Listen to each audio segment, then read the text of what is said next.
Hello aspirants, आज हम general science bio के अंडर एक न्यू यूनिट स्टार्ट कर रहे हैं which is the unit number 10 digestive system. सबसे पहले हम इंट्रोडक्शन पढ़ेंगे। यहाँ पे मैंने एक इंडेक्स सा बना रखा है कि टोटल वीडियो में हमें क्या क्या कवर करना है। इंट्रोडक्शन के बाद हम डाइजेस्टिव ऑर्गन्स के बारे में पढ़ेंगे, जैसे कि एलिमेंट्री कैनाल है, फेरिक्स है, ओइसोफेगस है, ये सारी चीज़ें पढ़ेंगे। देन हम गैस्ट्रिक ग्लैंड्स के बारे में पढ़ेंगे। आपका सेलिवरी ग्लैंड इसमें आता है, लीवर आता है, पेनक्रियास आता है। देन टेबुलर रिप्रेजेंटेशन लिखेंगे।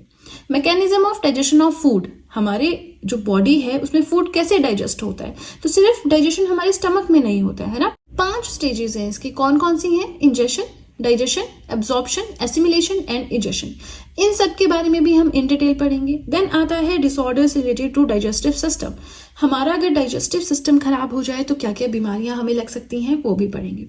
वीडियो बहुत लेंथी नहीं होगी। आपसे बस इतनी सी रिक्वेस्ट है कि वीडियो के साथ में नोट्स बनाएं। ये नोट्स बिलीव मी आपके लिए बहुत ज्यादा बेनिफिशियल रहेंगे, राइट? आज हम जनरल साइंस बायो के अंडर एक न्यू यूनिट स्टार्ट कर रहे हैं विच is the unit number 10 digestive system. Digestion क्या होता है? हमारी पाचन प्रक्रिया। लेकिन डाइजेशन का प्रोसेस समझने से पहले हमें बहुत सारी चीजें समझने की जरूरत है। तो आज की वीडियो थोड़ी सी लेंथी हो सकती है, जिसमें हम बेसिक्स समझेंगे कि डाइजेस्टिव सिस्टम होता क्या है, हमारे डाइजेस्टिव ऑर्गन्स कौन कौन से हैं। बहुत सारे ऑर्गन्स हैं, उसमें से सिर्फ एक ऑर्गन यानी कि एलिमेंट्री कैनाल को बहुत अच्छे से हम आज के वीडियो में पढ़ेंगे। एलिमेंट्री कैनाल हमारी जो है एक तरह से मुंह से शुरू होती है, माउथ से शुरू होती है, एनस तक। ठीक है, अब इसमें आपका माउथ, टंग, टीथ, ये सारी चीजें आती हैं। तो माउथ हम पढ़ेंगे, टंग के बारे में टेस्ट सेंसेशंस होती हैं वो हम पढ़ेंगे, जबकि टंग को ऑलरेडी मैं सेंस ऑर्गन्स में पढ़ा चुकी हूँ। उसके बाद टीथ आपका आता है। 4 तरह के हमारे दांत होते हैं, इंसिजर्स है, मोलर्स है, प्री मोलर्स है, कैनियंस है, वो पढ़ेंगे। विजडम टीथ, हमारे जो दांत होते हैं किस मटेरियल से मिलकर बने होती हैं। हार्डेस्ट सब्सटेंस जो ह्यूमन बॉडी में है वो दांतों में ही पाया जाता है। डेंटल फॉर्मूला क्या है, ये सारी चीजें हमें आज के वीडियो में पढ़नी है। बट वेट, अभी हम एक्चुअल में जो डाइजेस्टिव सिस्टम या जो डाइजेशन प्रोसेस होता है ह्यूमंस में वो आज नहीं पढ़ेंगे। अभी जस्ट हम डाइजेस्टिव ऑर्गन्स के ऊपर चलेंगे। उसके बाद हम डाइजेस्टिव ऑर्गन्स को नेक्स्ट वीडियो में कवर करेंगे। देन हम गैस्ट्रिक ग्लैंड्स के बारे में पढ़ेंगे। जब ये सारी चीजें हो गई, हर एक चीज का हमें मतलब समझ में आ गया, वर्किंग समझ में आ गई, उसके बाद से हम डाइजेशन प्रोसेस पढ़ेंगे। एंड देन जो है कुछ डिजीज जो होती है हमारा डाइजेशन खराब होने से जो हो जाती हैं, जैसे कि कॉन्स्टिपेशन हो गया है ना, तो ये सारी चीजें हम फिर लास्ट वीडियो में पढ़ेंगे। आई होप आपको कंटेंट समझ में आया हो, पूरा हमें पढ़ना क्या है। अब यहीं पे आप सभी से रिक्वेस्ट है कि वीडियो के साथ में अपने नोट्स बनाना स्टार्ट कर दे। बहुत इंपॉर्टेंट रहेंगे, आज के वीडियो बहुत इंटरेस्टिंग होने वाली है। तो बस सारा फोकस अब अपनी वीडियो के ऊपर। हम पढ़ रहे हैं डाइजेस्टिव सिस्टम। तो सबसे पहले ह्यूमन बॉडी के बारे में थोड़ा सा जान लेते हैं। हमारी बॉडी जो है केमिकली बहुत सारे एलिमेंट से मिलकर बनी होती है, हमें पता है। लेकिन हमारी जो बॉडी है उसमें सबसे ज्यादा भाग होता है पानी का, वाटर। कितना? 57% हमारी ह्यूमन बॉडी जो है वो वाटर की होती है। और मैक्सिमम मास, भार, हमारी बॉडी में ऑक्सीजन का होता है। सबसे ज्यादा एटम्स ह्यूमन बॉडी में हाइड्रोजन के होते हैं। इसमें समझना नहीं है कुछ, इसमें बस आप सीधा सीधा याद कर लो, क्योंकि क्वेश्चन ऐसे उठाए जाते हैं देन हम कंफ्यूज हो जाते हैं कि ये टॉपिक है कौन सा।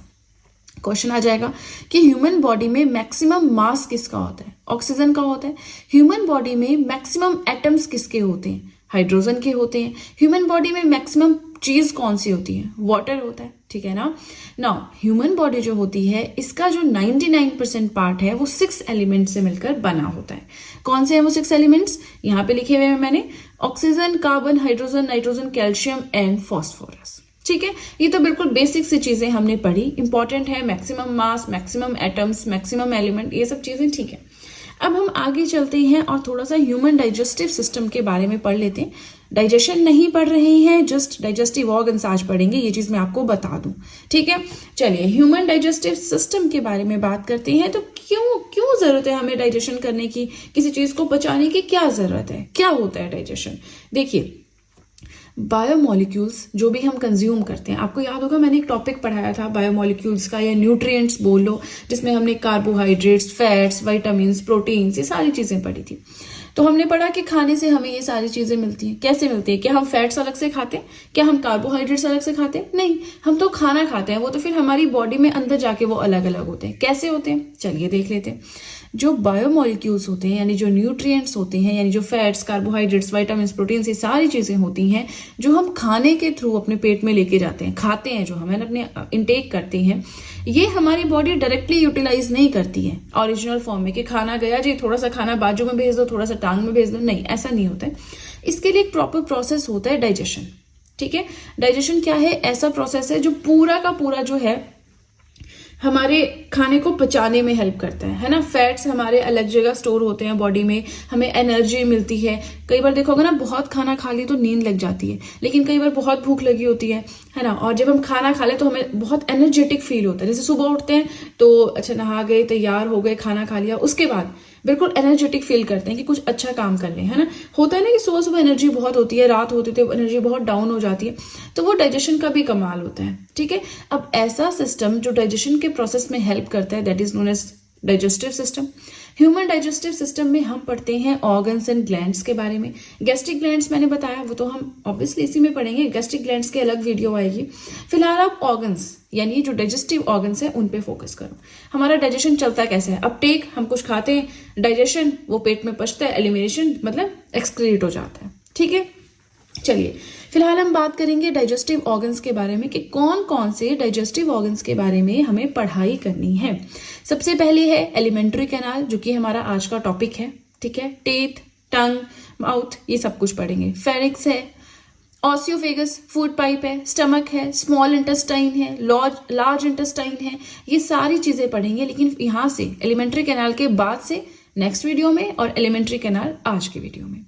तो अब आपको क्या करना है, वीडियो के साथ में अपने नोट्स मेंटेन करते रहने हैं, क्योंकि अलग अलग जगह से बहुत ज्यादा डेटा, हर एक पॉइंट कलेक्ट करके मैंने नोट्स बनाए हैं। तो मैं चाहती हूँ कि आप सबको भी इस चीज का फायदा हो।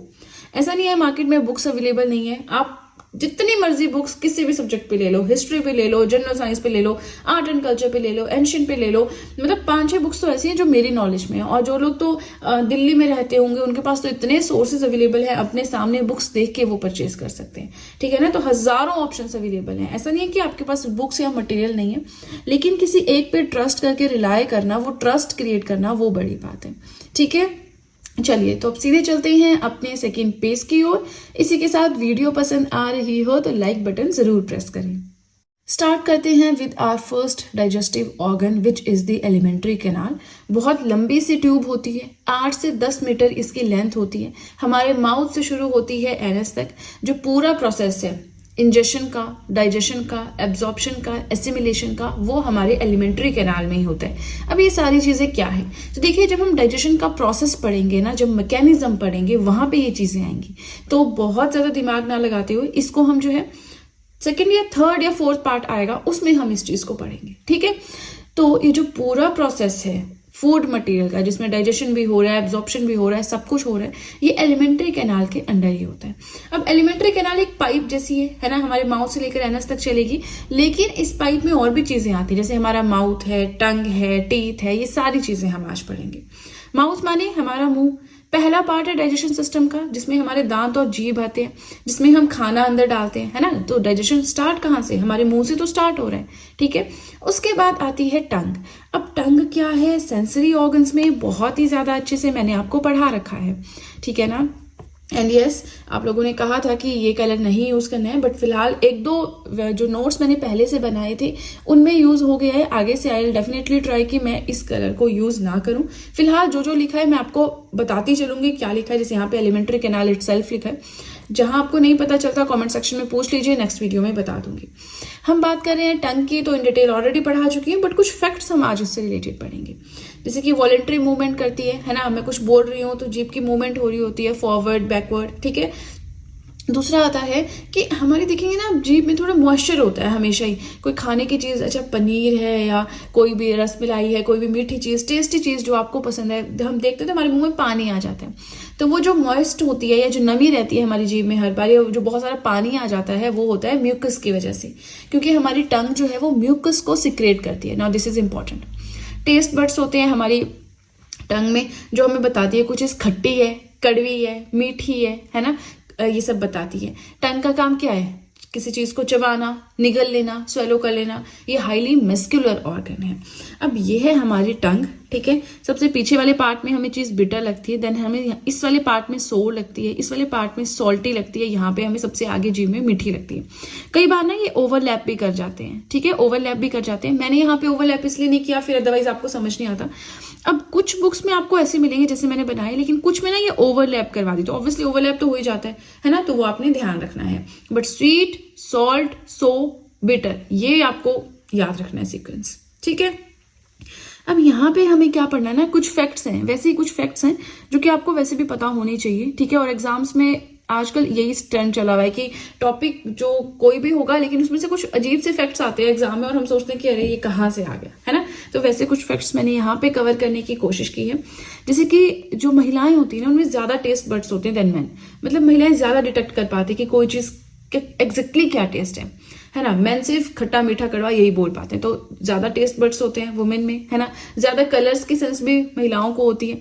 नेक्स्ट आता है ब्लू व्हेल। ब्लू व्हेल जो है उसके पास सबसे बड़ी टंग होती है, जितने भी एनिमल्स हैं उन सब में 2.7 मीट्रिक टन की होती है। तो ये कोई नहीं पूछेगा, बट ये आ सकता है कि लार्जेस्ट टंग सभी एनिमल्स में किसकी होती है, ब्लू व्हेल की होती है। फिर आता है जो डॉग्स होते हैं, कैट्स होते हैं, ये अपनी टंग का यूज करते हैं। क्यों? इनकी बॉडी पे आपको पैरासाइट बैठ गया, कीड़ा मकोड़ा मक्खी बैठ गई, उसको उड़ाने के लिए, अपने फर को साफ करने के लिए, ठीक है। नेक्स्ट आता है कि कोई भी मिर्च वाली चीज हम खा लेते हैं ना, स्पाइसी इंग्रेडिएंट्स से चिलीज हम खा लेते हैं, तो हमें लगता है जीभ में जलन पड़ रही है ना।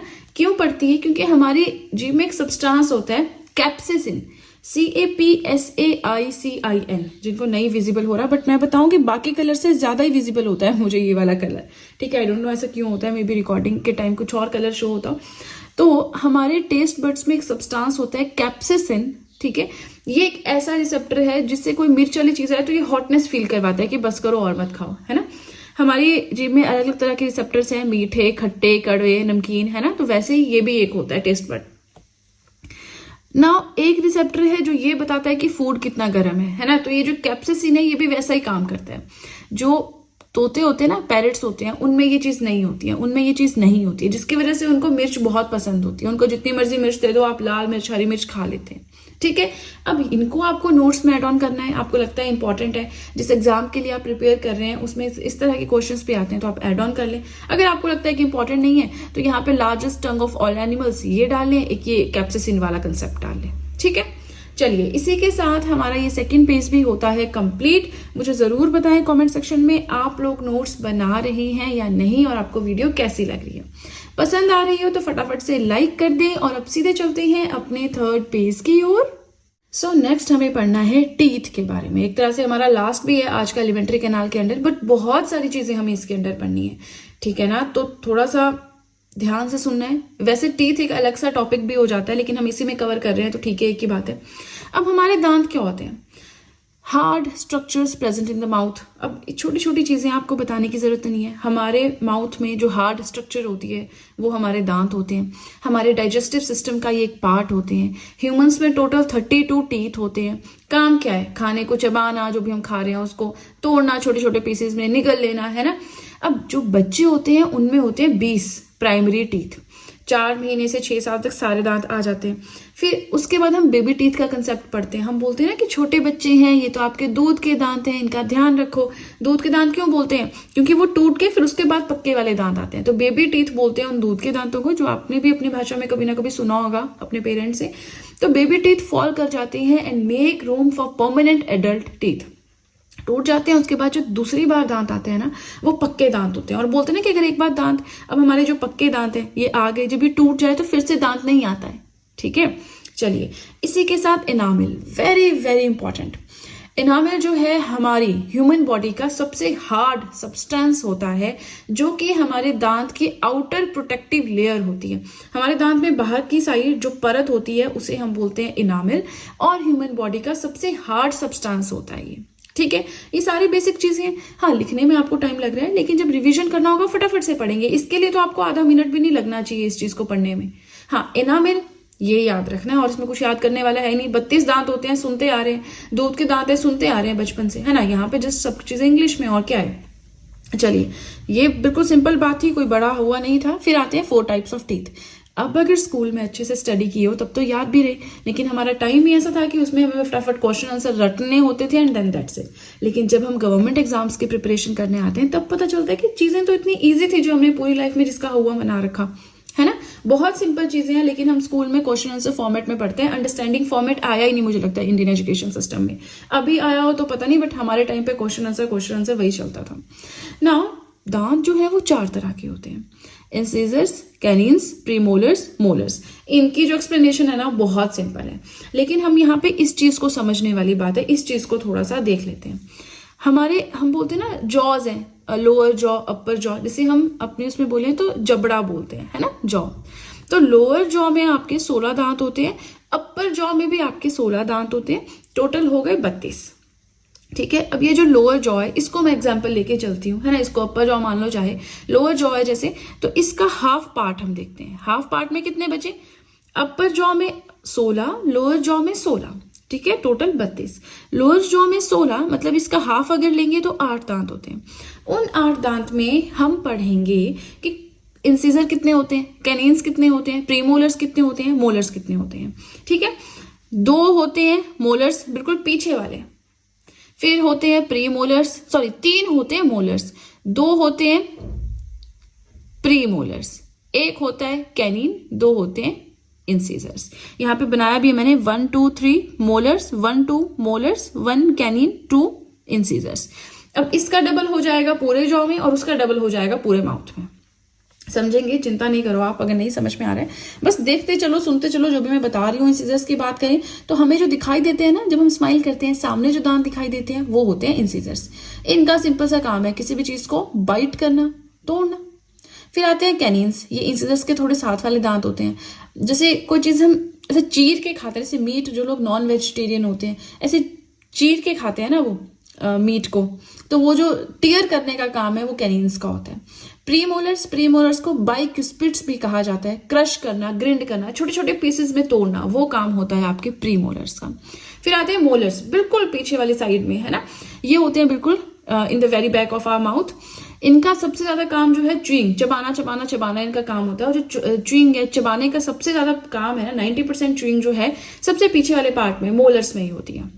ठीक है, अब अगर हम टोटल बात करें, चलिए मोलर से स्टार्ट करते हैं। 3 यहाँ पे हैं, 3 यहाँ पे हैं, पूरा जॉ हो गया। लोअर जॉ में अगर 6 हैं तो अपर जॉ में भी 6 होंगे, टोटल 12 मोलर्स हो गए।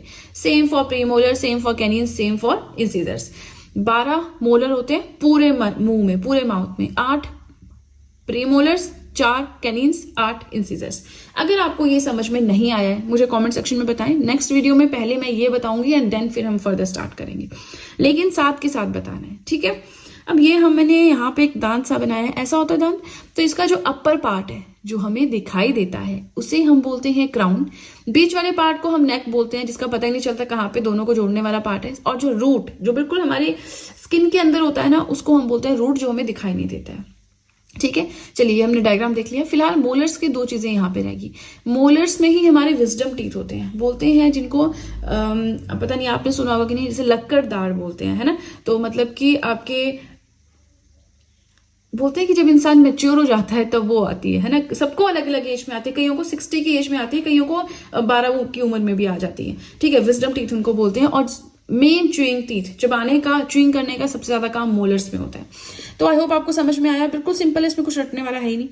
आगे चलते हैं, थोड़ा सा क्राउन के बारे में देख लेते हैं। ठीक है, क्राउन क्या ही समझना है इसमें, हमारे दांत का वो पार्ट होता है जिसे हम देख सकते हैं a portion above our gums. हमारे गम्स के ऊपर जो पोर्शन होता है उसे हम क्राउन बोलते हैं। एनामल जो है वो हमारे क्राउन को ही कवर करता है। ठीक है, एनामल क्या होता है? प्रोटेक्टिव, आउटर प्रोटेक्टिव लेयर होती है हमारे टीथ की, हार्डेस्ट सब्सटेंस होता है ह्यूमन बॉडी में। ठीक है जी, अब देखिए इसी के साथ हमारा ये पेज भी होता है कंप्लीट। और कोई भी फीडबैक हो कमेंट सेक्शन में दे सकते हैं। इसी के साथ अभी हमारे और पॉइंट्स बचते हैं, एक पेज अभी और है, जस्ट हैव सम पेशेंस। 1-2 चीजें आपको बताना चाहूंगी कि आप सब चाहें तो जीएस हैंडरिटन नोट्स भी परचेज कर सकते हैं, जिसमें जनरल साइंस के अलावा आपको हर एक सब्जेक्ट के नोट्स मिल जाएंगे। ठीक है ना, history, polity, geography, economics, current affairs, art and culture, सब कुछ मिल जाएगा जनरल साइंस के अलावा। क्यों? क्योंकि जनरल साइंस अभी पढ़ा रही हूँ, कंप्लीट ही नहीं हुआ है, सो दैट्स वाई पीडीएफ भी अवेलेबल नहीं है टू परचेज। तो अब अगर आपको परचेज करना है, परचेज लिंक मैंने डिस्क्रिप्शन बॉक्स में दे दिया है। इसी के साथ आप सब चाहें तो मुझे इंस्टाग्राम पे फॉलो कर सकते हैं, आप सब मुझे टेलीग्राम अकाउंट पे ज्वाइन कर सकते हैं। इन दोनों का लिंक भी मैंने डिस्क्रिप्शन बॉक्स में दे दिया है। चलिए तो अब सीधे चलते हैं अपने फोर्थ और अपने लास्ट पेज की ओर। क्राउन, नेक, रूट, ये 3 पार्ट्स हमने पढ़े थे टीथ के। क्राउन हमने पढ़ लिया, नेक मैंने बता दिया बीच वाला पार्ट है, रूट होता है हमारे टीथ का वो पार्ट जो हमारी जॉस के अंदर होता है, गम्स के अंदर होता है, दिखाई नहीं देता। ठीक है, अब हम देख लेते हैं कि हमारे टीथ किस किस मटेरियल से मिलकर बने होते हैं। फटाफट से हम कवर करेंगे इसे। ठीक है, एनामिल है प्रोटेक्टिव आउटर लेयर, जिसके बारे में हमने पढ़ लिया। Hardest substance in human body हमने पढ़ लिया, हमारे दांतों को बचाता है कि कोई कैविटीज ना हो जाए। ठीक है, कोई बैक्टीरियल डिजीज, कोई कैविटी ना हो जाए हमारे दांतों में, उससे बचाने का काम है इनामिल का। उसके बाद आता है डेंटिन। डेंटिन जो है वो इनामिल के अंदर वाली लेयर होती है, इनामिल के बराबर स्ट्रांग नहीं होती है, लेकिन कई बार इनामिल अगर जो है हट जाए या इनामिल बहुत स्ट्रांग ना हो हमारे दांतों में और डेंटिन जो है वो एक्सपोज हो जाता है, मतलब ये बाहर आ जाती है लेयर, उस केस में कैविटी होने के चांसेस बहुत ज्यादा हो जाते हैं अगर इनामिल आपका बहुत स्ट्रांग ना हो, हार्ड ना हो। डेंटिन एक्सपोज हो गया, कैविटी होने के चांसेस बढ़ गए। उसके बाद आता है कोमेंटम, ये हमारी जो रूट्स होती हैं उसको कवर करता है। कोमेंटम रूट्स को कवर करता है। फिर आता है टूथ पल्प, ये क्या है, हमारे दांत के बिल्कुल सबसे अंदर वाली लेयर होती है, इसमें नर्व्स होती हैं, ब्लड वेसल्स होते हैं, कनेक्टिव टिश्यूज होते हैं। ठीक है, तो ये 4 चीजें हैं कि एटलीस्ट नाम तो पता हो कि दांत के पार्ट हैं। वहां पे आगे आपको कोमेंटम, आपको समझ ही नहीं आ रहा भाई टिश्यू है ये, कोई बोन का नाम है, क्या है, तो फिर इस सब बायो पढ़ने का कोई फायदा नहीं है ना। एटलीस्ट नाम तो पता हो कि ये चीज एक्चुअल में होती कहाँ पे है। चलिए, अब हमें लगता है कि दांत हमारी हड्डियों जैसे ही होते हैं, हड्डियां भी तो वैसी होती है ना। नहीं, देखिए जो हमारे दांत हैं वो बोन्स नहीं होते हैं, हमें बेशक दिखाई देते हैं बोन्स की तरह स्ट्रॉन्ग, लेकिन होते नहीं है। क्यों, क्या डिफरेंस है हड्डियों में और दांतों में? तो बोन्स रीजनरेट कर लेती हैं। अच्छा, किसी की हड्डी टूटी, प्लास्टर किया तो वो जोड़ भी देते हैं और वो रीजनरेट भी हो जाती है। लेकिन जब दांत एक बार टूट गए फिर से वो नहीं आते हैं। ठीक है, बोन्स कैन रीजनरेट और repair when they are broken but teeth can't. चलिए आगे हमारा बचता है टाइप्स। अब कुछ अलग अलग तरह के दांत भी होते हैं, बहुत सारे टाइप्स पढ़ लिए ना। चलिए कोई बात नहीं, ये भी पढ़ना जरूरी है। इसमें इंपॉर्टेंट है आपके 3, इसको आप स्किप कर दो, कोई बात नहीं। ठीक है, क्यों स्किप करना है बताऊंगी। 3 तरह के हमारे मेन टाइप्स होते हैं, मोनोफायडोंट, डाइफायडोंट एंड हेट्रोडोंट, हेट्रोडोंट एंड पॉलीफायडोंट। इसको स्किप क्यों करना है, चलिए बाद में देखते हैं। मोनो का मतलब है ऐसे दांत जो सबसे पहले बच्चों में आते हैं, एक ही बार आते हैं, टूट गए तो टूट गए।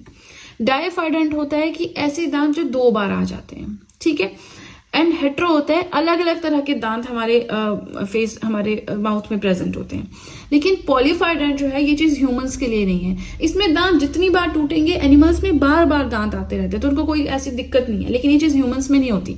बेबी टीथ हमारे आते हैं, टूट गए तो परमानेंट टीथ आते हैं, वो टूट गए तो फिर भाई जाओ और अपने कोई ट्रांसप्लांट या वो जो होते हैं नकली दांत लगवा लो, है ना, फिर से नहीं आएंगे।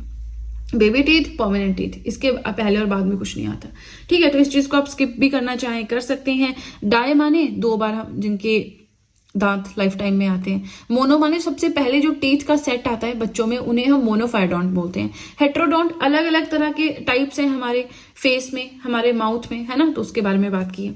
अब आगे बात करेंगे डेंटल फॉर्मूला के बारे में। बिल्कुल छोटी सी चीज है और हम ना क्या करते हैं, इसको डिवाइड करने लग जाते हैं। डिवाइड नहीं करना। डेंटल फॉर्मूला का मतलब होता है ये हमारा अपर जॉ है, ये हमारा लोअर जॉ है, दोनों को हमने सेपरेट किया हुआ है। अपर जॉ में हमारे इंसिजर्स होते हैं 2, कैनियंस होता है 1, प्री मोलर होते हैं 2, मोलर्स होते हैं 3। अब क्या बात कर रही हूं मैं यहाँ पे, देखिए ये अपर है ना, आपको मैं समझा देती हूँ। अपर लेफ्ट जॉ की बात कर रहे हैं, यहाँ पे लोअर लेफ्ट जॉ की बात कर रहे हैं। ठीक है, अब अपर लेफ्ट की करें तो अपर राइट की क्यों नहीं करें, इंटू 2 कर दिया ना हमने। ठीक है, इंटू 2 कर दिया ना। जैसे ये हमारा अपर जॉ है, ठीक है, इसमें होंगे जितने भी दांत, उसका आधा हमने ले लिया, ये बन गया हमारा अपर लेफ्ट जॉ। इसका हमने यहाँ पे लिख दिया, इंटू 2 कर दिया, बात वही होगी। ठीक है, तो ये टोटल हमने ऐड करने हैं। 3 + 2 5 + 1 6 2 8, 8 नीचे भी सेम होंगे, 8 × 2, 8 × 2 16, 8 × 2 16, यानी 16 टीथ हमारे अपर जॉ में होंगे, 16 लोअर में होंगे। टोटल ऐड कर दो तो हो गए 32। 1 1 करके 1 by 1 नहीं करना, वो काटना नहीं है हमने। ठीक है, चलिए डेंटल फॉर्मूला भी हो गया, ये याद रखना है। IPCM ये याद रखना है बस। ठीक है, जमा तो आप कर ही लेंगे, मल्टीप्लाई आप कर ही लेंगे। नेक्स्ट हमें पढ़ना है बाकी के डाइजेस्टिव ऑर्गन्स के बारे में। देखिए एलिमेंट्री कैनाल हो गया कंप्लीट। नेक्स्ट हमारा आता है फेरिंग्स कि फेरिंग्स होता क्या है। तो एक छोटी सी फनल के शेप की एक ट्यूब होती है जिसकी लेंथ होती है 12 से 14 सेंटीमीटर। अब इम्पॉर्टेंट चीज ये है कि ये जो फेरिंग्स होता है ये कॉमन पैसेज है एयर के लिए भी एंड फूड के लिए भी। इसका मतलब क्या है, देखिए जब हम सांस लेते हैं तो हमारी जो एयर पाइप है, कई बार उसको विंड पाइप भी बोलते हैं, तो वो अलग होती है। जब हम खाना खाते हैं तो वो खाना हमारे पेट तक जहां से जाता है वो पाइप अलग होती है, ठीक है। तो एयर पाइप अलग होती है, फूड पाइप अलग होती है, लेकिन वो आगे जाके जैसे फेरिक्स आपका होता है तो ये कॉमन पैसेज है, यहाँ से आपकी हवा और खाना दोनों अंदर जाएंगे, लेकिन आगे जाकर फिर ये दो चीजों में कन्वर्ट हो जाता है। एक हो जाता है आपकी फूड पाइप और एक हो जाता है आपकी एयर पाइप, ठीक है। फूड पाइप को बोलते हैं ओइसोफेगस एंड एयर पाइप को बोलते हैं ट्रैकिया। अब इंपॉर्टेंट चीज ये है, आपको याद रखना है कि ये जो फेरिक्स होता है ये कॉमन पैसेज है एयर एंड फूड दोनों के लिए। ये कम्युनिकेट करता है, मतलब एक तरह से जिसका सामान जो है उसको पहुंचाता है, कम्युनिकेट करता है with the food pipe and air pipe. Food pipe हो गई ओइसोफेगस एंड एयर पाइप हो गई ट्रैकिया। अब देखिए कई बार ऐसा होता है ना कि हम खाना एकदम से चबा रहे होते हैं लेकिन एकदम से निगल लेते हैं, अच्छे से चबा भी नहीं पाते हैं ना, स्वेलो कर लेते हैं। ये चीज सबके साथ होती है कभी ना कभी। तो उस टाइम पे जब हम बहुत सारा खाना एकदम से निगल लेते हैं तो ट्रैकिया जो कि हमारी एयर पाइप है, इसमें एक लिड, एक ढक्कन, मान लीजिए ये आपका ट्रैकिया है, ये ओइसोफेगस है, तो यहाँ पे एक ढक्कन सा लग जाता है, यहाँ पे एक लिड सी लग जाती है ताकि वो खाना गलती से कहीं हमारी एयर पाइप में ना चला जाए, वो फूड पाइप में ही रहे, यहाँ पे ओइसोफेगस में ही रहे। तो उसी कवरिंग को, उसी फ्लैप को, ढक्कन को, लिड को बोलते हैं एपिग्लॉटिस। सो एपिग्लॉटिस का काम है to prevent the entry of food into trachea. चलिए फर्स्ट हमारा हो गया। सेकंड अगर हम चलें तो यहाँ पे इंपॉर्टेंट हो जाता है ओइसोफेगस के बारे में पढ़ना, है ना। तो ये भी मस्कुलर पाइप है। देखिए पाइप के बारे में मैंने आपको शुरू में ही बताया था कि जो हमारी एलिमेंट्री कैनाल है वो सबसे लंबी एक ऐसी पाइप है जो हमारे मुंह से होकर एनस तक चलती है ना। बीच में और ऑर्गन्स और पार्ट्स अटैच होते रहते हैं, लेकिन वो सबसे लंबी पाइप है, ठीक है। तो अब नेक्स्ट हमने क्या पढ़ना है, ओइसोफेगस, जो कि एक पाइप ही है, 23 से 27 सेंटीमीटर तक इसकी लेंथ होती है, सीधे जाके हमारे पेट में खुलती है ना। मतलब हम, इसका मतलब क्या है कि हमारी फूड पाइप है गले से सीधे स्टमक तक होती है। स्टमक में जो इसकी ओपनिंग होती है उसे हम कहते हैं गुलेट, और ये क्या करती है, ऑब्वियसली खाना हमारे मुंह से लेकर जाएगी हमारे स्टमक तक। इसका मेन फंक्शन क्या है, that it transfers food from pharynx to the stomach. मैंने आपको यहाँ पे डायग्राम से क्या बताया कि ये आपका फेरिंग्स है, ये आपकी फूड पाइप है, ये एयर पाइप है। तो यहां से खाना आ गया फूड पाइप में, यानी कि ओइसोफेगस में। तो ओइसोफेगस क्या करेगा, फेरिंग्स से खाना लेकर जाएगा हमारे स्टमक तक, यही इसका मेन फंक्शन है, ठीक है। आई होप आपको समझ में आ रहा है, कोई बहुत टफ चीजें नहीं हम पढ़ रहे हैं, बिल्कुल सिंपल सी चीजें हम यहाँ पे डिस्कस कर रहे हैं। आगे अगर हम चलें, थर्ड हमारा आ जाता है स्टमक, कि ये स्टमक क्या होता है। तो देखिए यहाँ से ना कुछ क्वेश्चंस आपके एग्जाम में डायरेक्टली आ जाते हैं कि हमारी बॉडी का, ये ह्यूमन बॉडी का सबसे वाइडेस्ट ऑर्गन, सबसे चौड़ा ऑर्गन कौन सा है, स्टमक है। तो ये क्वेश्चन आपको आ सकता है। Most dilated organ of the alimentary canal, dilation क्या होता है, डाइल्यूट क्या होता है, कई बार हम बोलते हैं ना dilute HCl, dilute H2SO4, dilute acid, मतलब जो प्योर एसिड है उसमें वाटर की कंसेंट्रेशन ज्यादा की गई है ताकि वो बहुत ज्यादा इफेक्टिव ना रहे, है ना। तो डाइल्यूट का मतलब है कि पानी की क्वांटिटी, लिक्विड चीज यहाँ पे ज्यादा होती है। क्यों? क्योंकि स्टमक में जो गैस्ट्रिक जूसेस हैं उनकी भी सिक्रेशन होती है, ठीक है ना। अभी हम गैस्ट्रिक ग्लैंड्स पढ़ेंगे, वहां पे क्लियर करेंगे, बट फिलहाल आप ये रखें कि स्टमक हमारा वाइडेस्ट ऑर्गन है ह्यूमन बॉडी का। सबसे ज्यादा डायलेटेड ऑर्गन है एलिमेंट्री कैनाल का। एलिमेंट्री कैनाल चली रही है, बीच में तो अलग अलग चीजों को हमने अलग अलग नाम दे दिया, अदरवाइज एलिमेंट्री कैनाल ऊपर से एनस तक चलती है ना। अब स्टमक क्या करता है, ये दो पॉइंट्स तो आपको एज इट इज बिल्कुल रट लेने हैं क्योंकि एग्जाम में क्वेश्चन यहां से आ सकता है। नाउ स्टमक का काम है कि जो भी खाना हम खाते हैं उसको छोटे छोटे पीसेस में तोड़ता है। हमारे स्टमक में ही गैस्ट्रिक जूस जो होता है वो भी सिक्रेट होता है और उसके साथ वो मिक्सअप हो जाता है, ठीक है।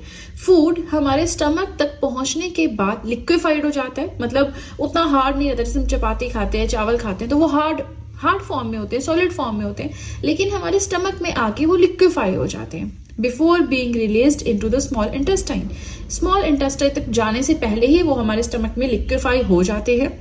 अभी देखिए स्मॉल इंटेस्टाइन, लार्ज इंटेस्टाइन, ये दो चीजें हमें पढ़नी है नेक्स्ट पेज पे, है ना। फिलहाल हम स्टमक देख रहे हैं, स्टमक के बारे में स्टडी कर रहे हैं। सो एक एडल्ट का जो स्टमक होता है उसमें 1.5 लीटर तक की कैपेसिटी होती है मटेरियल को होल्ड करने की। और जो हमारा स्टमक होता है गोट के मिल्क को इजीली ब्रेक डाउन कर लेता है ना। छोटे छोटे कहते हैं ना, हम पढ़ते हैं कि स्टार्च क्या होता है या फिर एक कॉम्प्लेक्स शुगर से सिंपलर शुगर में कन्वर्ट करने का जो मेथड है वो हम पढ़ेंगे अभी नेक्स्ट। हम इसी ये जो हम पढ़ रहे हैं डाइजेस्टिव सिस्टम या डाइजेशन जो पढ़ रहे हैं इसमें कवर करेंगे। फिलहाल स्टेप बाय स्टेप चलते हैं। तो स्टमक का आपने याद रखना है कि गोट मिल्क को ज्यादा इजिली ब्रेक डाउन कर लेता है देन काउ मिल्क, और ये सर्व करता है as the store house of food को स्टोर करके रखता है। ठीक है, स्टोर हाउस है। चलिए, इसी के साथ हमारा ये पेज भी होता है कंप्लीट। आई होप आप सभी को समझ में आ रहा है जो मैं पढ़ा रही हूँ। बहुत कोशिश कर रही हूँ कि सिंपलेस्ट वे में आपको समझाऊं, आपको कोई भी डाउट ना रहे। फिर भी कोई डाउट हो, you can just let me know in the comment section. चलिए, तो अब सीधे चलते हैं अपने नेक्स्ट पेज की ओर। नेक्स्ट हमें पढ़ना है स्मॉल इंटेस्टाइन के बारे में। तो देखिए, हमारी एलिमेंट्री कैनाल का सबसे लंबा पार्ट है स्मॉल इंटेस्टाइन। स्मॉल इंटेस्टाइन की लेंथ जो है वो ज्यादा होती है, लार्ज इंटेस्टाइन की लेंथ जो है वो छोटी होती है, कम होती है। तो फिर हमने उल्टे नाम क्यों रखे हैं? देखिए, लेंथ के ऊपर हमने नाम नहीं रखा, हमने जो नाम रखा है, जिस चीज पे रखा है वो चीज हम यहाँ पे लार्ज इंटेस्टाइन में जाके कवर अप करेंगे। ठीक है, फिलहाल हमें क्या करना है, स्मॉल इंटेस्टाइन के बारे में स्टडी करना है। हमारी एलिमेंट्री कैनाल का सबसे लंबा पार्ट होता है स्मॉल इंटेस्टाइन, 6 मीटर्स तक इसकी लेंथ होती है। और जो हमारी ये स्मॉल इंटेस्टाइन होती है इसमें भी 3 मेन पार्ट्स होते हैं, duodenum, jejunum and ileum. Duodenum U shape का होता है, 25 सेंटीमीटर इसकी लेंथ होती है, और ये है widest part of alimentary canal. अब याद रखना है, वाइडेस्ट ऑर्गन ह्यूमन बॉडी का है stomach and widest part alimentary canal का है ड्यूडेनम। ठीक है, आगे अगर हम बात करें जेजुनम के बारे में तो मिडल पार्ट है स्मॉल इंटेस्टाइन का, नॉट सो इम्पोर्टेंट। इलियम की बात करें तो सबसे लंबा पार्ट है स्मॉल इंटेस्टाइन का।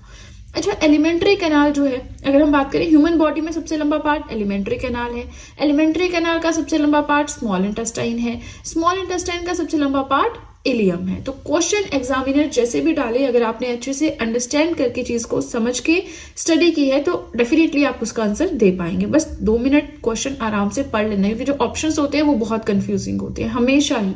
ठीक है, नाउ नेक्स्ट यहाँ पे चीज आती है दैट जो सिक्रेशंस होती हैं हमारे लीवर से या हमारे पेनक्रियाज से। पेनक्रियाज क्या है? मिक्स्ड ग्लैंड है। लीवर क्या है? एंडोक्राइन ग्लैंड है। एंडोक्राइन ग्लैंड क्या होते हैं? जो हार्मोन्स को सिक्रेट करते हैं। एक्सोक्राइन ग्लैंड्स क्या होते हैं? जो सिर्फ एंजाइम्स को सिक्रेट करते हैं। और पेनक्रियाज क्या है? मिक्स्ड ग्लैंड है, मतलब ये एज ए एंडोक्राइन ग्लैंड भी फंक्शन करता है, एज एन एक्सोक्राइन ग्लैंड भी फंक्शन करता है। ये हार्मोन्स को भी सिक्रेट करता है और एंजाइम्स को भी सिक्रेट करता है। ठीक है, तो ये आपने याद रखना है। ये एंटी करता है पेनक्रियाज में to help in the digestion process. ठीक है, आगे एक टर्म आती है विली, कि विली क्या होती है? तो जैसे कोई भी ट्यूब है ना, तो उसके अंदर हेयर लाइक प्रोजेक्शंस होती हैं, है ना, हल्के हल्के ऐसे छोटे से बाल से होते हैं, हेयर की तरह प्रोजेक्शंस होती हैं जो स्मॉल इंटेस्टाइन के अंदर होती हैं। इनमें ब्लड वेसल्स होते हैं और जो भी न्यूट्रिएंट्स आ रहे हैं, फ्लो कर रहे हैं, उनको एब्जॉर्ब करते चलते हैं। ठीक है, चलिए अब हम पहुंच गए हैं, ये हमारा बिल्कुल लास्ट टॉपिक है, टॉपिक नहीं कहेंगे, सब टॉपिक है हमारे डाइजेस्टिव ऑर्गन्स का। उसके बाद हम गैस्ट्रिक ग्लैंड्स को स्टार्ट करेंगे। ठीक है, उसके बाद हम डाइजेशन का प्रोसेस पढ़ेंगे, कुछ डिजीज डाइजेशन से रिलेटेड पढ़ेंगे एंड देन हमारा वीडियो हो जाएगा कंप्लीट। तो आपने बस वीडियो के साथ में नोट्स मेंटेन करते रहने हैं। अगर आप लोग नोट्स नहीं बना रहे हैं, ये जो भी आप सुन रहे हैं कुछ टाइम में आप भूल जाएंगे, तो वो चीज नहीं होनी चाहिए। ठीक है, नाउ लार्ज इंटेस्टाइन के बारे में बात करें तो ये स्मॉल इंटेस्टाइन से तो छोटी होती है, फिर हमने इसे लार्ज इंटेस्टाइन नाम क्यों दिया है? देखिए, नाम मैंने आपको पहले भी बताया, लेंथ के हिसाब से नहीं दिया गया है, ये दिया गया है डायमीटर के हिसाब से। जो लार्ज इंटेस्टाइन होती है ना, इसका डायमीटर ज्यादा होता है, बड़ा होता है स्मॉल इंटेस्टाइन से, इसीलिए इसे लार्ज इंटेस्टाइन कहते हैं। मतलब ये एक ट्यूब होती है तो इसका जो डायमीटर है वो ज्यादा है किससे? स्मॉल इंटेस्टाइन जो ट्यूब होती है उसके डायमीटर से, इसीलिए इसे लार्ज इंटेस्टाइन कहा जाता है।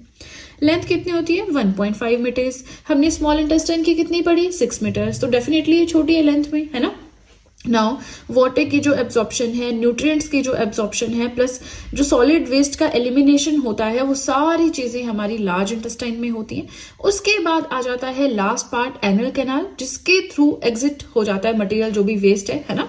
ठीक है, चलिए तो अब हमने क्या पढ़ा? हमने पढ़ा हमारे digestive organs, alimentary canal, pharynx, stomach, oesophagus, small and large intestine.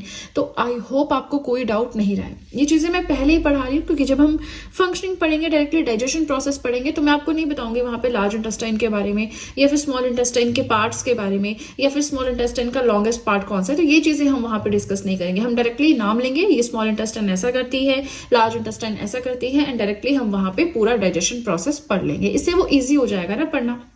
ठीक है, चलिए इसी के साथ हमारा ये सब टॉपिक होता है डाइजेस्टिव ग्लैंड्स का कंप्लीट। वीडियो पसंद आ रही हो लाइक जरूर कीजिएगा, इसी के साथ चैनल को भी जरूर सब्सक्राइब करें। अब यहाँ पे गैस्ट्रिक ग्लैंड्स के अंदर हमें क्या क्या पढ़ना है, एक छोटी सी लिस्ट मैंने बनाई है। हमने salivary glands, liver, gastric glands, pancreas and then last में टेबुलर रिप्रेजेंटेशन देखनी है। ठीक है, तो इस सब के लिए आपसे बस इतनी सी रिक्वेस्ट है कि वीडियो के साथ में नोट्स बनाना स्टार्ट कर दें, क्योंकि अगर आप वीडियो देखते देखते नोट्स बनाएंगे, एग्जाम के टाइम पे आपके पास पूरी एक कॉपी बनके तैयार हो जाएगी, जो कि रिवीजन में आपके लिए बहुत ही ज़्यादा हेल्पफुल होगी। आपको ऐसा नहीं होगा कि एक टॉपिक मैंने यहाँ से पढ़ा है, दूसरा टॉपिक वहाँ से पढ़ा है, तो अलग अलग सोर्सेज को रेफर करने की जरूरत नहीं होता है। रिविजन के टाइम में फटाफट से नोटबुक उठाई और 2-3 घंटे में रिवाइज कर ली। ठीक है, चलिए अब हम देखते हैं कि गैस्ट्रिक ग्लैंड्स में हमें किस तरह से चीज़ों को समझना है। अब देखिए, जो हमारे स्टमक में अलग अलग तरह के गैस्ट्रिक ग्लैंड्स होते हैं, उनका काम क्या होता है? डाइजेस्टिव जूसेस को सिक्रेट करना। क्यों? ताकि जो कॉम्प्लेक्स फूड मटेरियल हम खाते हैं, कॉम्प्लेक्स फूड मॉलिक्यूल्स हम खाते हैं, उसे सिंपलर फूड मॉलिक्यूल में कन्वर्ट करना। जैसे हम बोलते हैं स्टार्च को माल्टोज में कन्वर्ट कर दिया, है ना, तो वो कैसे कन्वर्ट होता है?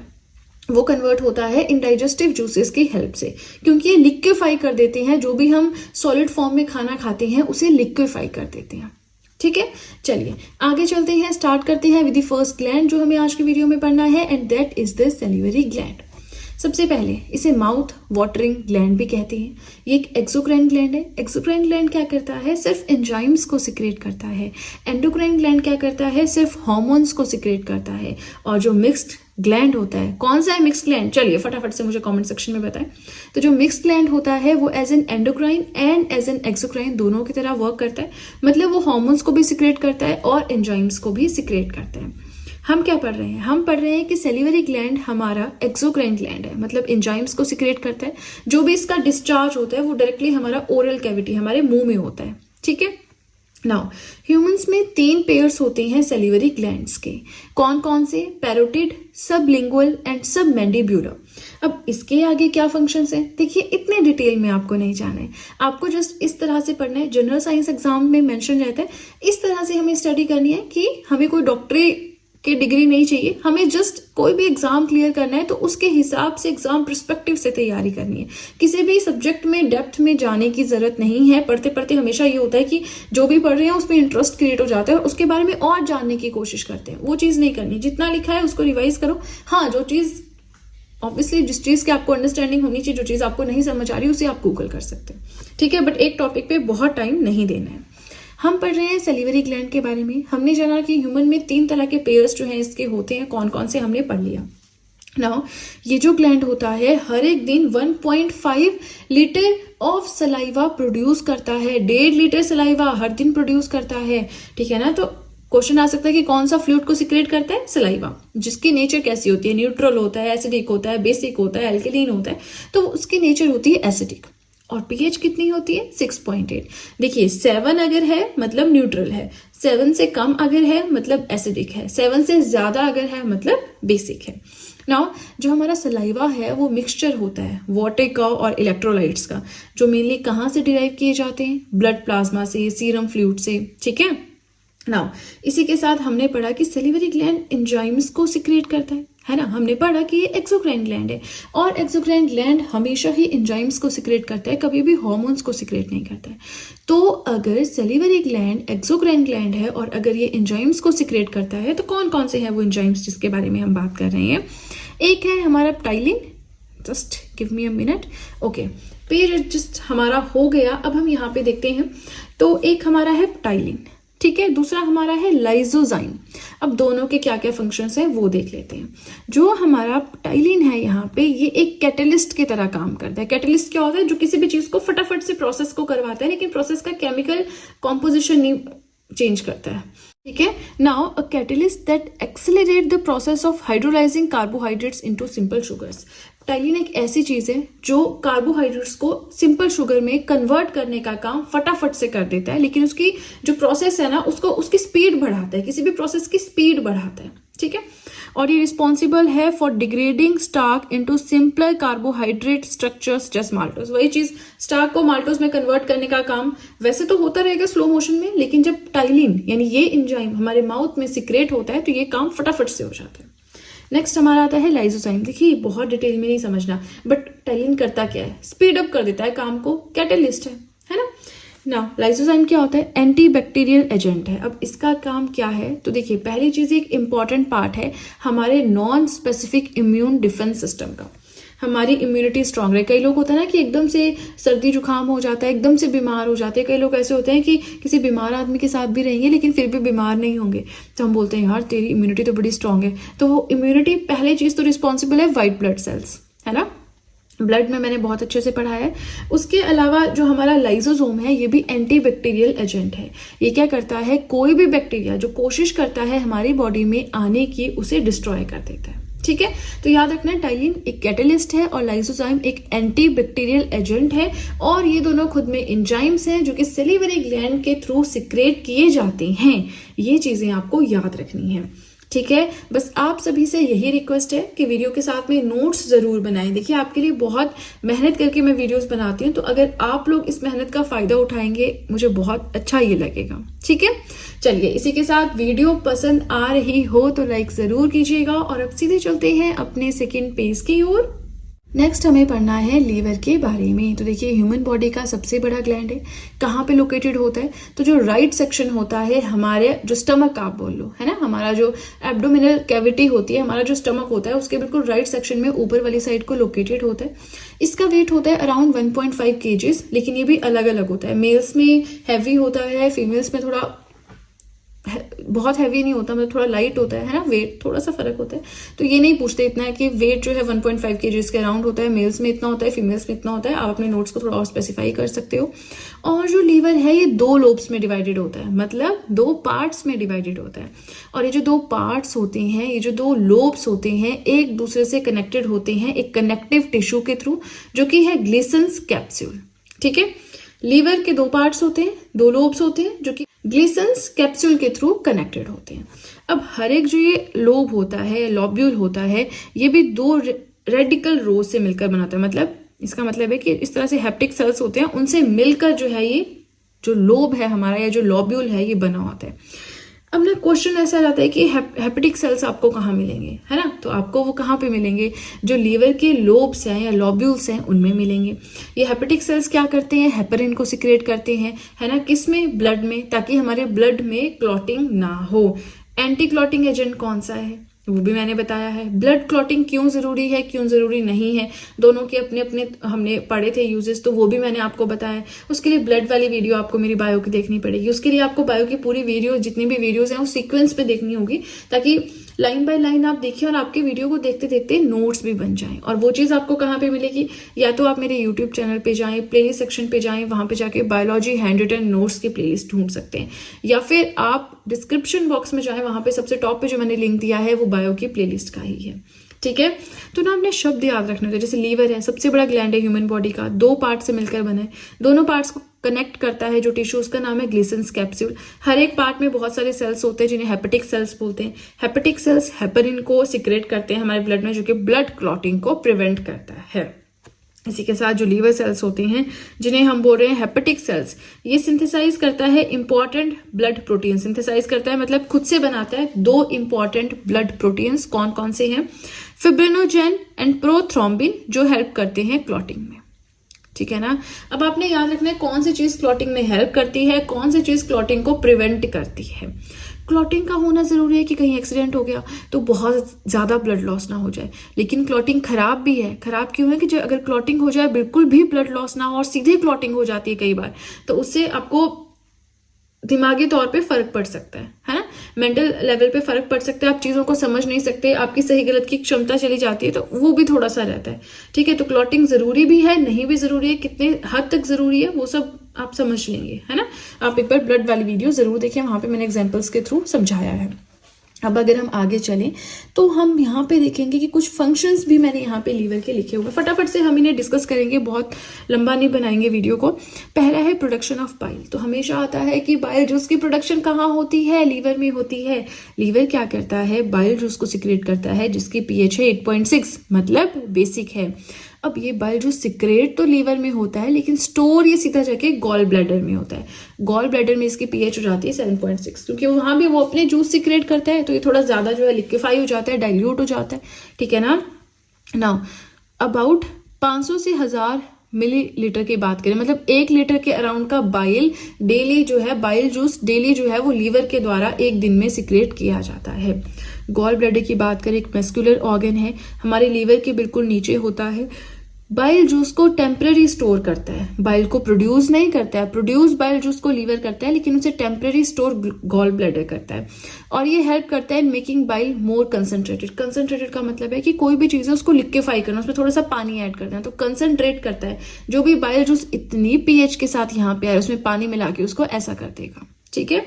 नेक्स्ट फंक्शन क्या है लीवर का, ग्लाइकोजेनेसिस। ग्लाइकोजेनेसिस क्या होता है कि अगर हमारी बॉडी में बहुत ज्यादा ग्लूकोज हो गया है, एक्सेस ऑफ ग्लूकोज हो गया है, तो उसे ग्लाइकोजन में कन्वर्ट कर देता है with the help of insulin, ठीक है। इंसुलिन कौन सिक्रेट करता है, पैनक्रियाज। अगेन पैनक्रियाज जो ग्लैंड है ना, एंडोक्राइन ग्लैंड्स जब हमने पढ़े थे वहां पे मिक्स ग्लैंड के बारे में भी मैंने बताया था। तो पैनक्रियाज ना वो ग्लैंड्स, वो एंडोक्राइन सिस्टम आपको पढ़ना बहुत जरूरी है। अदरवाइज इंसुलिन क्या है, पैनक्रियाज क्या है, पैनक्रियाज इंसुलिन को अगर सिक्रेट करता है तो इंसुलिन कैसे हेल्प करता है ग्लूकोज के ग्लाइकोजन बनाने में, इसके ऊपर पूरा एक पेज मैंने पढ़ाया है, उसको प्लीज आप जाके देखें। अदरवाइज आपको एक कंसेप्ट यहाँ समझ नहीं आएगा और बहुत लंबी कहानी है, वो सब हम यहाँ पे डिस्कस नहीं कर सकते, ठीक है ना। तो सिंपल सा समझना है कि ग्लाइकोजेनेसिस एक प्रोसेस है जो कि लीवर के द्वारा परफॉर्म किया जाता है। इसमें अगर बहुत ज्यादा ग्लूकोज हमारी बॉडी में हो जाए तो उसे ग्लाइकोजन में कन्वर्ट किया जाता है, किसके द्वारा, इंसुलिन के द्वारा, जो कि सिक्रेट होता है पैनक्रियाज से। पैनक्रियाज क्या है, मिक्स्ड ग्लैंड है। नेक्स्ट हमारा आता है हेमोपोइसिस। ये एक ऐसा प्रोसेस है जिसमें ब्लड कॉर्पुसल्स की फॉर्मेशन होती है, कहां पे होती है, लीवर में होती है, ठीक है। अब देखिए इसी के साथ हमारा ये वाला पेज भी होता है कंप्लीट। अगेन वीडियो पसंद आ रही हो लाइक जरूर कीजिएगा। इसी के साथ आप सबको बताना चाहूंगी कि आप चाहें तो जीएस हैंड रिटन नोट्स भी परचेज कर सकते हैं, जिसमें जनरल साइंस के अलावा आपको हर एक सब्जेक्ट के नोट्स मिल जाएंगे। History, polity, geography, economics, current affairs, art and culture, इन सभी सब्जेक्ट्स के नोट्स आपको मिल जाएंगे। परचेज लिंक मैंने डिस्क्रिप्शन बॉक्स में दे रखा है। चलिए तो अब सीधे चलते हैं अपने नेक्स्ट पेज की ओर। नेक्स्ट हम पढ़ेंगे सिक्रेशन ऑफ हेपरिन। कौन करता है, लीवर करता है। एक एंटी कोगुलेंट एजेंट है ब्लड का, मतलब क्लॉटिंग को रोकने वाला है, ठीक है। अभी हमने पढ़ा हेपरिन, हेपेटिक सेल्स लॉब्यूल्स में होते हैं, है ना, अभी हमने पढ़ा प्रीवियस पेज में। तो हेपरिन की सिक्रेशन भी लीवर करता है, जो कि एक एंटी कोगुलेंट एजेंट है ब्लड का, मतलब क्लॉटिंग को रोकने वाला है। सिक्रेशन ऑफ एंजाइम्स डेफिनेटली करता है। लीवर क्या है, एक्सोक्राइन ग्लैंड है। एक्सोक्राइन ग्लैंड क्या करता है, सिर्फ और सिर्फ एंजाइम्स को सिक्रेट करता है, हार्मोन्स को नहीं करता है। तो इसीलिए एक बहुत ही इंपॉर्टेंट रोल प्ले करता है in the metabolism of fats, proteins and carbohydrates in the body. Metabolism माने पाचन करना है ना, डाइजेस्ट करना है फैट्स को, प्रोटीन्स को। कैसे करेंगे, इनके छोटे छोटे पीसेस कर देंगे। कौन करता है वो, तो वो एंजाइम्स की हेल्प से किया जाता है। एंजाइम्स कौन सिक्रेट कर रहा है, हमारा लीवर। नेक्स्ट आता है स्टोरेज। बहुत सारी चीजों को स्टोर भी करता है, जैसे कि ग्लाइकोजन हो गया, फैट्स हो गया, आयरन हो गया, इन सबको स्टोर भी करता है। नेक्स्ट हमारा आता है गैस्ट्रिक ग्लैंड्स। अब गैस्ट्रिक ग्लैंड्स में क्या आता है कि जो स्टमक वाले ग्लैंड्स है ना, इन्हें हम गैस्ट्रिक ग्लैंड्स बोल देते हैं। हमारा मेन हेडिंग भी गैस्ट्रिक ग्लैंड्स है, तो आप कंफ्यूज हो जाएंगे कि दो चीजें हम कैसे जो है वो सेम पढ़ रहे हैं।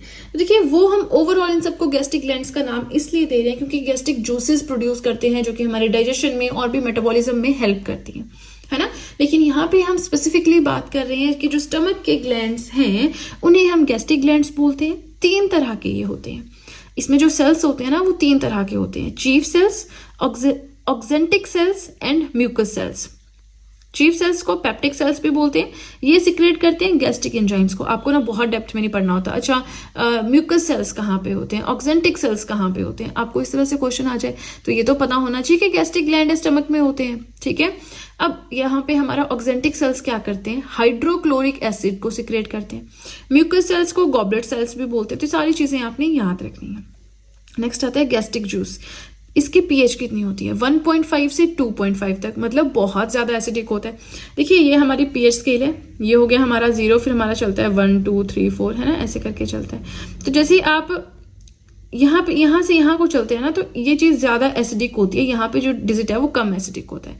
ये आपने याद रखना है। बेशक मैं केमिस्ट्री में इसको थोड़ा और डिटेल में अच्छे से बताऊंगी, तब हम वहाँ देख लेंगे, बट फिलहाल ये बहुत ज़्यादा एसिडिक होता है। ठीक है, यहाँ से चलता है ना आपका ऐसे 7 6 5 4 3 2 1, तो यहाँ पे जो होता है वो सबसे ज़्यादा एसिडिक है, मतलब 1 ज़्यादा एसिडिक है, 7 कम है। इस तरह से आपने देखना है, बाकी इन डिटेल हम डिस्कस करेंगे।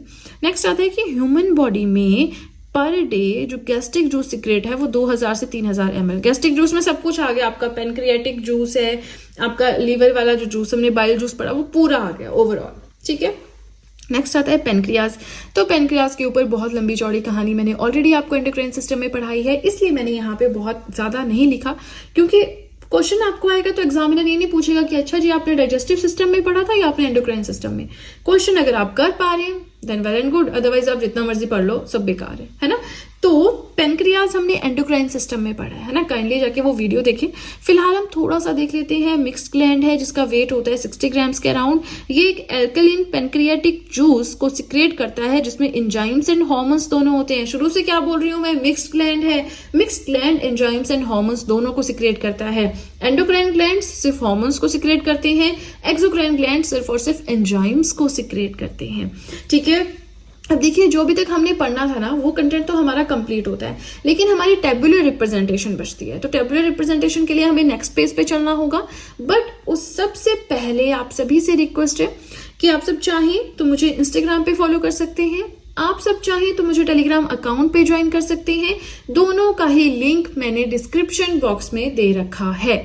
चलिए तो अब सीधे चलते हैं अपने बिल्कुल लास्ट पेज की ओर। देखिए अब यहाँ पे मेरे पढ़ाने का ऐसा कुछ नहीं है, बिल्कुल सिंपल चीजें हैं, तो आप बस इस टेबल को अपने नोटबुक पे बना लें। बहुत जरूरी है क्योंकि यहाँ पे डायरेक्ट क्वेश्चन आ सकता है। यहाँ पे डाइजेस्टिव ग्लैंड्स के नाम और उनकी पोजीशन कि वो कहाँ पे लोकेटेड है लिखा है, क्या सिक्रेट करते हैं, एंजाइम कौन सा सिक्रेट करते हैं, किस फूड को, किस तरह के फूड को डाइजेस्ट करते हैं, वो सब कुछ लिखा है।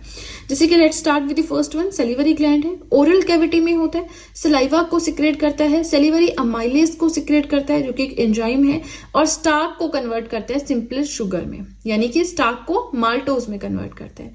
गैस्ट्रिक ग्लैंड्स हमारे स्टमक में होते हैं, गैस्ट्रिक जूस को सिक्रेट करते हैं जिसमें मेनली पेप्सिन, रेनिन, लाइपेज ये सारी चीजें आती हैं। देखिए अभी हमें डाइजेस्टिव सिस्टम या ह्यूमन डाइजेस्टिव सिस्टम या ह्यूमन डाइजेशन जो है वो पढ़ना है, उसका mechanism.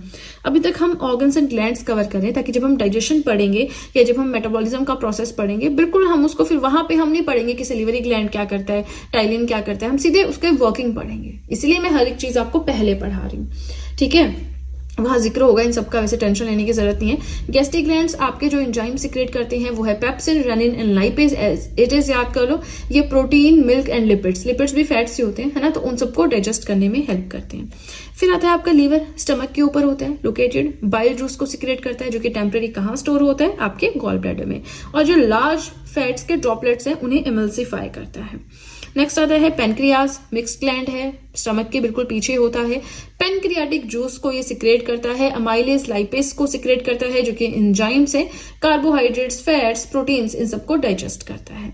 Last but not the least, intestinal gland जो कि स्मॉल इंटेस्टाइन में होता है, इसके बारे में हमने ऐसा पढ़ा नहीं है, लेकिन आप इसे टेबुलर रिप्रेजेंटेशन में मैंने मेंशन किया है तो इसे आप अपने नोट्स में ऐड कर सकते हैं। ये इंटेस्टिनल जूस को सिक्रेट करता है, एरिप्सिन, माल्टेज, लैक्टेज, लाइपेज, सुक्रेज, ये सारे एंजाइम्स हैं जिन्हें इंटेस्टिनल ग्लैंड सिक्रेट करता है। प्रोटीन को एमिनो एसिड्स में कन्वर्ट करना, माल्टोज को ग्लूकोज एंड ग्लूकोज में कन्वर्ट करना, लैक्टोज को ग्लूकोज प्लस गैलेक्टोज में कन्वर्ट करना, सुक्रोज को ग्लूकोज एंड फ्रक्टोज में। अच्छा, आपको ये चीज याद आ रही है कि हमने कहीं पे पढ़ी है, शुगर्स का मैंने आपको बताया था, आई थिंक जब हमने न्यूट्रिएंट्स वाला चैप्टर पढ़ा है ना, वहां मैंने आपको शुगर्स का एक अलग टॉपिक भी पढ़ाया है। तो वहां पे कैसे, कौन सा, किसमें sweetest of all the sugars, fruit sugar, Honey sugar किसे हम बोलते हैं, वो सब कुछ भी पढ़ाया है। तो देखिए जरूरी है कि आप सारे वीडियोस देखें, क्योंकि हमेशा एक टॉपिक कहीं ना कहीं बीच में दूसरे से लिंक हो जाता है। जब एक चीज हम पहले पढ़ चुके हैं तो हम दूसरी बार उसे स्किप कर देते हैं। तो मे बी आप दूसरी बार वीडियो देख रहे हैं, आपकी वो चीज स्किप हो रही है, तो काइंडली शुरू से अभी तक वीडियोस भी देखें, साथ में नोट्स भी बनाएं, आपके लिए काफी बेनिफिशियल वो चीज रहेगी। बायोलॉजी में ऐसे कौन कौन से टॉपिक्स हैं जो अभी तक हमने कवर नहीं किए हैं, इनके लिस्ट बना के आप मुझे फटाफट से कमेंट सेक्शन में बता दें ताकि उन टॉपिक्स को मैं कवर करवा सकूं। एक topic, the most important topic जो मेरे माइंड में अभी है, वो है डिजीज का, जिसमें हम कम्युनिकेबल डिजीज पढ़ते हैं, बैक्टीरियल, पैरासिटिक डिजीज पढ़ते हैं। डेफिनेटली वो हम कवर करेंगे डाइजेशन हमारा जो है इसे कंप्लीट होने के बाद। लेकिन इसके अलावा कौन कौन से टॉपिक्स हैं जो आपको लगता है कि बायो में हमारे छूट गए हैं, क्योंकि तो मोस्ट इंपॉर्टेंट टॉपिक्स हम ऑलरेडी कवर कर चुके हैं। अब कुछ टॉपिक्स मैं देख रही थी, जैसे कि जेनेटिक्स है, आपका इवोल्यूशन है, origin of life and human evolution जिसमें आता है। इसके अलावा एनिमल हस्बेंड्री आता है, एग्रीकल्चर साइंस आता है, बायोडाइवर्सिटी है, एनवायरमेंट एंड इकोलॉजी है ना। तो ये चीजें मुझे लगता है कि नॉट सो इम्पॉर्टेंट, राइट। इनमें से क्वेश्चंस ऐसे आते भी नहीं है तो हमें पढ़ने की जरूरत नहीं है। लेकिन हमारा जब डाइजेशन खत्म होता है, डाइजेस्टिव सिस्टम खत्म होता है, उसके बाद में आपको डिजीज पढ़ाऊंगी, तो आप मुझे फटाफट से कमेंट सेक्शन में एक लिस्ट बना के दें जो आपको लगता है कि जो टॉपिक्स मुझे इस सीरीज के अंदर पढ़ाने चाहिए। अदरवाइज डिजीज के बाद हम इस सीरीज को रैप अप कर देंगे, ठीक है। चलिए, ये एक इंपॉर्टेंट बात थी जो मुझे आप सभी से करनी थी। नाउ हम पढ़ रहे हैं डाइजेस्टिव सिस्टम, जिसका हम लास्ट यानी कि 4th पार्ट आज के वीडियो में पढ़ेंगे, विच is the mechanism of digestion of food. Food को हम कैसे डाइजेस्ट करते हैं, पूरा मैकेनिज्म, प्लस ऐसे कौन से डिसऑर्डर्स हैं जो डाइजेस्टिव सिस्टम से रिलेटेड है, ये 2 चीजें हम पढ़ेंगे, ठीक है। तो जल्दी से निकालें अपना पेपर पेन एंड करें वीडियो के साथ में ही अपनी नोट्स मेकिंग स्टार्ट।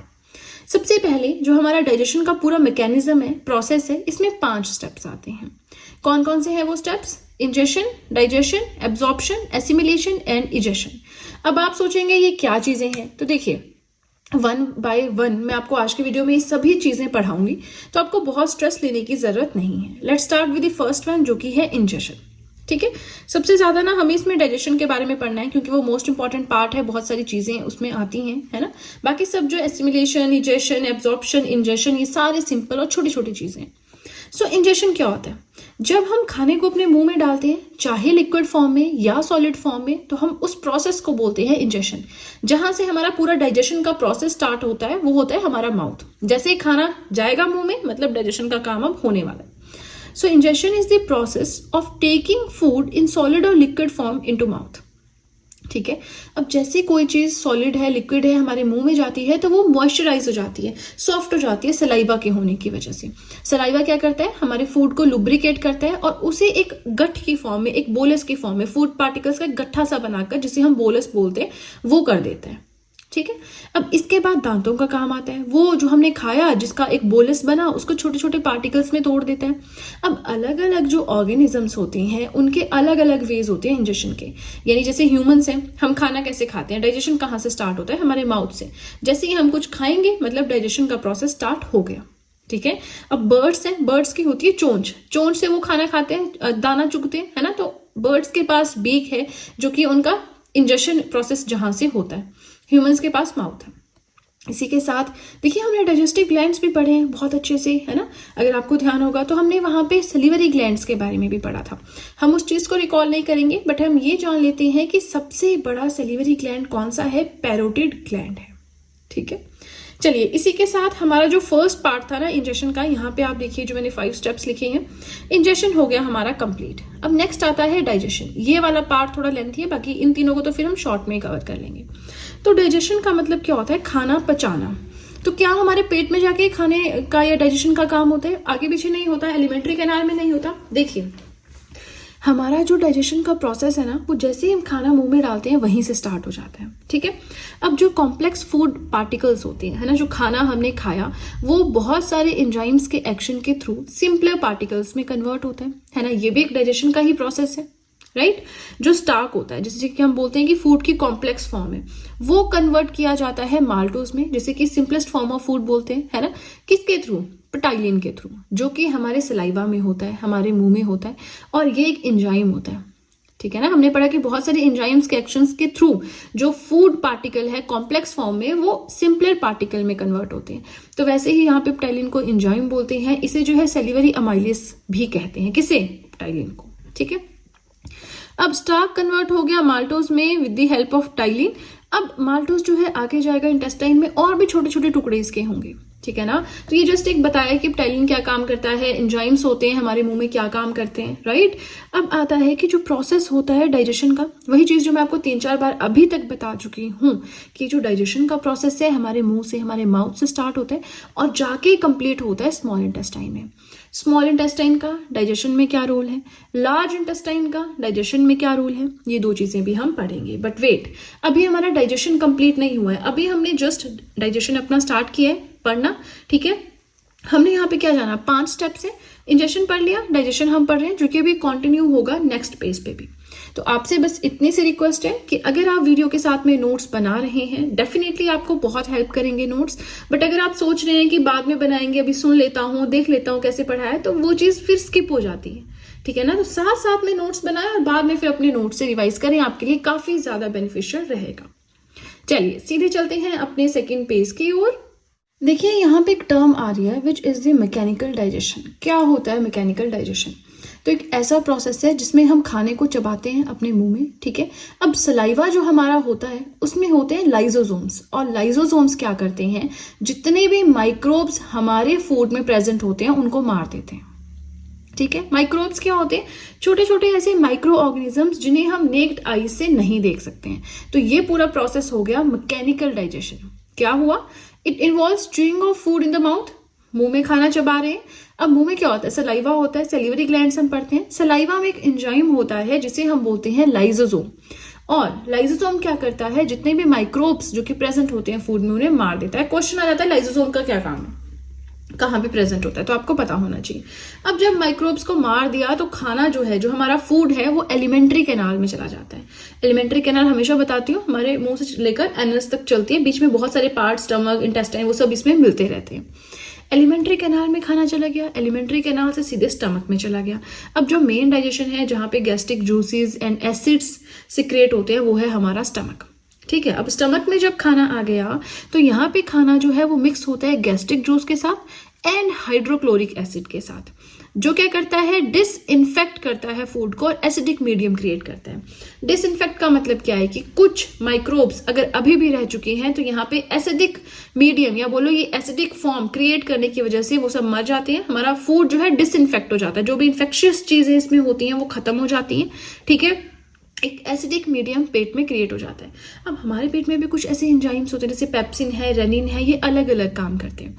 यहाँ से भी एग्जाम में क्वेश्चन बनता है ना। जैसे पेप्सिन क्या करता है, प्रोटीन्स को पेप्टोन्स में कन्वर्ट करता है।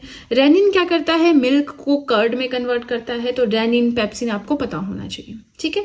इसी के साथ डाइजेस्टेड फूड, जो अब हमारे पेट में जब खाना पहुंच जाता है, उसे बोलते हैं चाइम। अच्छा, मैंने आपको बोलस बताया था कि बोलस क्या होता है। जब हम अपने माउथ में खाना चबाते हैं, सलाइवा से वो मिक्स होता है, तो हम उसे कहते हैं बोलस। कब, जब वो हमारे माउथ में होता है, मैंने बताया ना आपको, गट्ठा सा बन जाता है, तो हम उसे बोलस कहते हैं।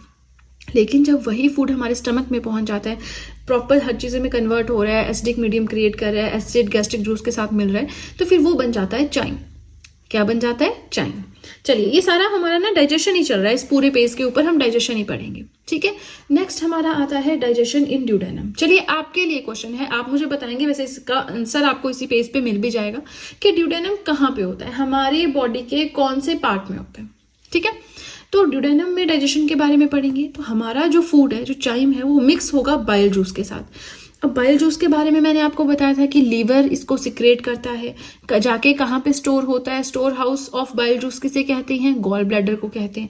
अगर आपको याद हो, हमने ये चीजें पढ़ रखी हैं जब हमने डाइजेस्टिव ग्लैंड्स पढ़े थे, राइट। देखिए, पूरा डाइजेस्टिव सिस्टम हम क्या करें, कुछ कुछ पार्ट्स में पढ़ते हैं ना, हर एक टॉपिक हम कुछ पार्ट्स में पढ़ते हैं। तो ये हमारा 4th एंड लास्ट पार्ट है, किसका, डाइजेस्टिव सिस्टम का।